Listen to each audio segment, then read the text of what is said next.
ಸಿಕ್ಕಾಪಟ್ಟೆ ತೊಂದರೆ ಆಗ್ತಿದೆ. ಹಾಗಾಗಿ ನಮ್ಮ ವಾರ್ಡಿನವರು ಎಲ್ಲರೂ ಸೇರಿಕೊಂಡು ಎಲ್ಲ ಜವಾಬ್ದಾರಿಯಿಂದ ಇಲ್ಲಿ ಇವತ್ತು 2 ಆಕ್ಸಿಡೆಂಟ್ ಆಗಿ 2 ಡೆತ್ ಆಗಿದೆ. ಡೆತ್ ಆಗಿರೋದ್ರಿಂದ ಇಡೀ ವಾರ್ಡ್ನವರು ಪೂರ್ತಿ ಇದನ್ನು ಸ್ಟ್ರೈಕ್ ಮಾಡಿ ಎಲ್ಲ ಗಾಡಿ ನಿಲ್ಲಿಸಿ ಪಬ್ಲಿಕ್ ಅಂತೂ ಸ್ಟ್ರೈಕ್ ಮಾಡಿ ಇದನ್ನು ಹಂಸ ಹಾಕ್ಲೇಬೇಕಂತ ಈಗಲೇ ಹಂಸ ಹಾಕ್ಬೇಕಂತ ಹಠ ಮಾಡಿ ಹಿಡಿದಿದ್ದಾರೆ.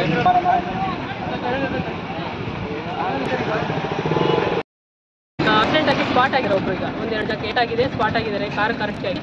ಮತ್ತೆ ಇಲ್ಲಿ ಹಂಪ್ಸ್ ಇಲ್ಲದ ಕಾರಣ ತುಂಬಾ ಏಟ್ ಆಗಿ ತುಂಬಾ ಆಕ್ಸಿಡೆಂಟ್ ಆಗ್ತಾ ಇದೆ ಸರ್. ಈಗ 3 ತಿಂಗಳಿಗೊಂದು ಆಕ್ಸಿಡೆಂಟ್ ಆಗಿ ಡೆತ್ ಆಗ್ತಾನೆ ಇದೆ.